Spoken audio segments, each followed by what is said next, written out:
டேய் கொஞ்சம் சீக்கிரமா வந்து சேரு. சப்ளை ஆபீஸ்க்கு மட்டும் இல்ல, நம்ம ரமேஷை பார்த்து தங்கச்சிக்கு நகை வாங்குறத பத்தி பேசுறோம்.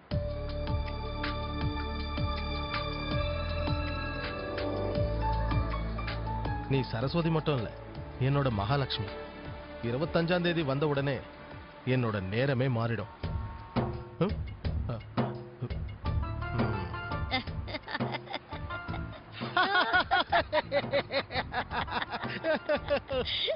மகனே அரவிந்தா, இந்த அரவிந்தா ஒண்ணும் லூஸ் இல்ல.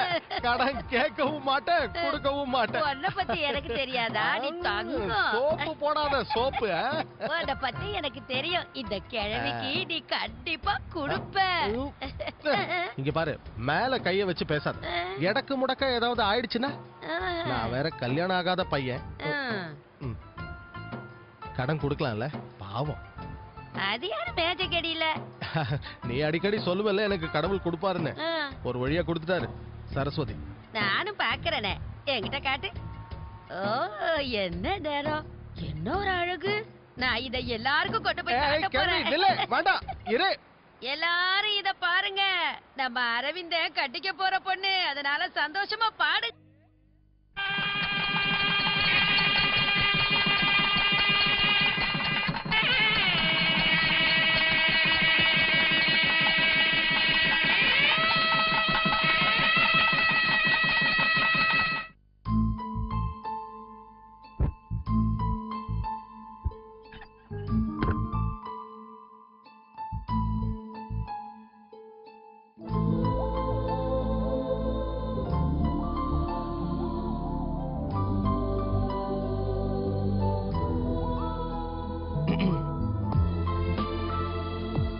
பழக்கம் இல்லாத இடத்துக்கு வந்து புதுசா ஒரு ஆள் கூட பயமா இருக்கோ?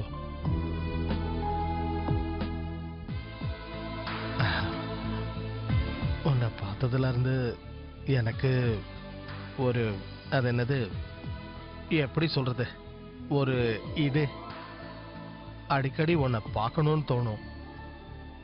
உன்னை பத்தி யார்கிட்டயாவது பேசிக்கிட்டே இருக்கணும்னு தோணும். உனக்கும் அந்த மாதிரி தானே இருந்துச்சு? இருந்ததா இல்லையா?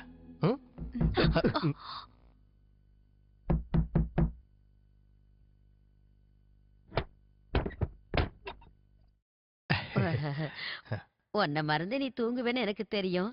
நீயும் அப்படிதான் தூங்குவியா?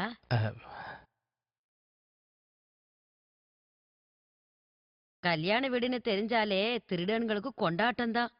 அதுவும் கல்யாண வீடுன்னா கேட்கவா வேணும்? கல்யாணத்துக்கு வர்ற மாதிரி வந்து என்னென்ன இருக்குன்னு பார்த்து வச்சுட்டு போயிடுவாங்க. அப்புறம் தூங்கும் போது வந்து கொள்ளை அடிச்சிட்டு போயிடுவாங்க. திருட்டு பசங்க. இந்த ரூம்ல அலமாரிக்கு பூட்டு இல்ல. இங்க நிறைய நகைகள்லாம் இருக்குல்ல.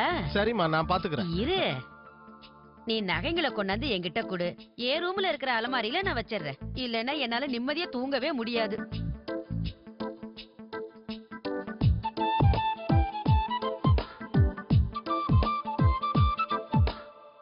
சரிம்மா, நீ போய் கதவை தட்டு.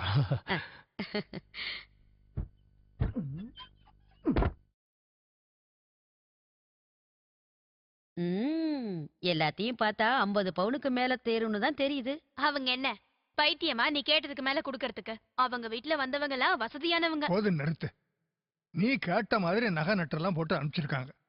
கல்யாணம் ஆன பொண்ணுகிட்ட காதுல மூக்கல கிடக்கிறதெல்லாம் கழட்டி வாங்குறது ரொம்ப அசிங்கமான விஷயமா. இதுல ஒரு அசிங்கமும் இல்ல. இப்ப நம்ம கடன் வாங்கி தானே ரமணிக்கு நகை போட்டு அனுப்பணும். கடன் கொடுத்தவன் நாளைக்கு வந்து கேட்கும்போது நம்ம என்ன பதில் சொல்றது? சரிதானே? அதுக்கு சொல்லல. வர்ற மருமக போட்டுட்டு வர நகையை வச்சுதானே கடனை அடைக்கிறதா நம்ம எல்லாரும் முடிவு பண்ணோம். பாத்தீங்களா, இந்த நகையோட நிறம் மாறி இருக்கு. ஏய், உனக்கு என்ன ஆச்சு? அது எப்படி நிறம் மாறும்? ஐயோ, அது உண்மைதான். இங்க பாருங்க. இங்க பார்க்கலாம்.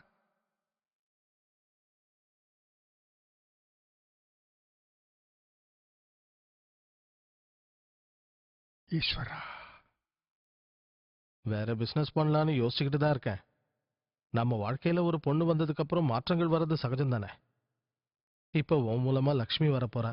இனி நான் தொட்டதெல்லாம் தொடங்கும்.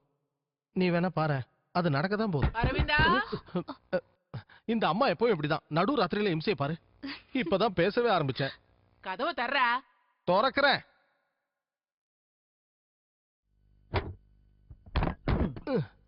வாடா. ஆ, வாடா இங்க வாடா. வாடா இங்கே.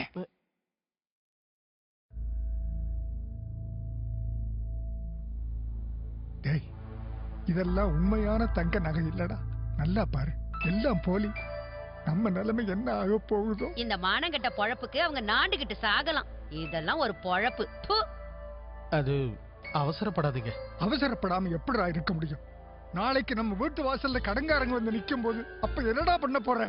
ஏண்டா நம்மள ஏமாத்துறதுக்கு இவ்வளவு பெரிய சதி நடந்திருக்கு, நீ எதுவுமே தெரியாம இப்படி மரமாட்ட நின்னுகிட்டு இருக்க? அது இல்லம்மா, என்ன ஏதுன்னு தெரியாம என்னத்த சொல்றது. வேண்டாண்டா, நீ கைய கட்டிக்கிட்டு நாங்க சொல்றத கேட்டுட்டு ஓரமா நில்லு. அந்த பொண்ணு அந்த ரூம்லயே இருக்கட்டும். பேசுனபடி நகை எல்லாம் வந்தாகனா ஆமா சொல்லிட்டேன். அப்பதான் அவ இந்த வீட்ல இருக்க முடியும். இல்லனா அவ வீட்டுக்கே போயிட வேண்டியதுதான். முதல்ல அவளை கொண்டு போய் அவ வீட்ல விட்டுட்டு வாடா. கேவலம் இந்த நகைக்காகவும் பணத்துக்காகவும் மட்டும் நான் அந்த பொண்ணு கழுத்துல தாலி கட்டல. எனக்கு பிடிச்சிருந்தது, அதனாலதான் கட்டினேன். இப்படி நடுராத்திரியில வந்து கேள்வி மேல கேள்வி கேக்குறீங்களே, நியாயமா? அத பத்தி இப்ப பேசி எந்த பிரயோஜனமும் இல்ல. விடிஞ்சா கடைவீதியில உன்னோட மானமும் தாண்டா சேர்ந்து போகும். ரமணிக்கு நகை வாங்கினியே, அந்த பணத்தை எப்படி கொடுப்ப? கடன் கொடுத்தவ வீட்டு வாசல்ல வந்து நின்னு கேட்டானா நம்ம எல்லாரோட மனமும் காத்துல பறக்கும். எப்படி அவங்களுக்கு பணம் கொடுக்கறது? நாளைக்கு விடியும் போது இந்த உலகம் அழியாம இருந்தா என் தலையை அடகு வச்சாவது என் தங்கச்சி கல்யாணத்துக்கு வேண்டிய பணத்தை நான் ஏற்பாடு பண்றேன். எல்லாத்தையும் நான் பாத்துக்கிறேன். இப்ப போய் படுங்க, எங்களையும் நிம்மதியா தூங்க விடுங்க. ஆ, கல்யாணம் ஆன கொஞ்ச நேரத்திலேயே தலையண மந்திரம் உனக்கு போட்டுட்டாளா? அரவிந்தா, ஒன்னு நல்லா தெரிஞ்சுக்கடா. இந்த வீட்டோட மானம் காத்துல பறக்கிற நிலைமையில இருக்குது. அது பறக்காம பாத்துக்க. அப்படி ஒண்ணு நடந்ததுன்னா எல்லாரும் விஷத்தை குடிச்சிட்டு தான் சாகணும்.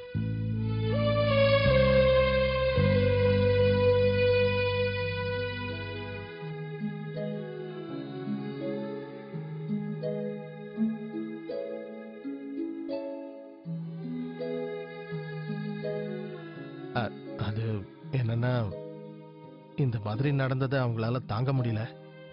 எங்க 3 பேரையும் அவங்க தான் வளர்த்தாங்க. அதான் எதுவும் பேசாம வந்துட்டேன். இந்த ஊர்ல ரேஷன் கடையை வச்சு ஒரு கல்யாணம் பண்ண முடியாது. அதனாலதான் அவங்க பேசுனதை நினைச்சு வருத்தப்படாத, அழாத. உண்மை என்னன்னு என்கிட்ட சொல்லு.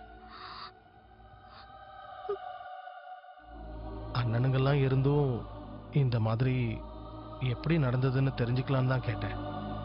பதில் தெரியலன்னா என்கிட்ட எதுவும் சொல்ல வேண்டாம். அண்ணன்களா? எனக்கு அண்ணங்க யாருமே இல்ல. அவரு சொன்னதெல்லாம் பொய். என்னோட அப்பா அம்மா இறந்துட்டாங்க. எனக்கு யாரும் இல்ல. அப்பா அம்மான்னு எனக்கு யாரும் இல்ல.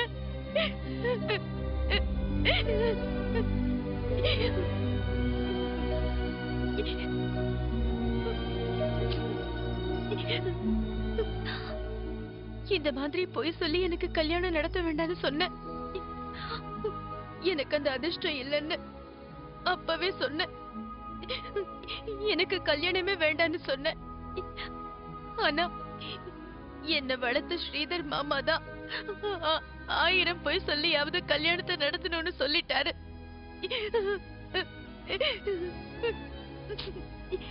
அத்தை சொன்ன மாதிரி நான் இங்க இருந்து அங்கேயே போயிடுறேங்க.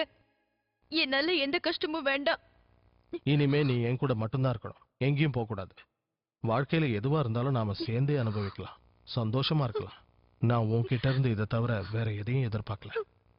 இங்க பாரு, காலையில சீக்கிரம் எந்திரிச்சு வீட்டுல இருக்கிற எல்லா வேலையும் பாரு. இங்க இருக்கிறவங்க மனசுல இடம் பிடிக்க முயற்சி பண்ண. நான் உன் கூடவே இருப்பேன். அழாத.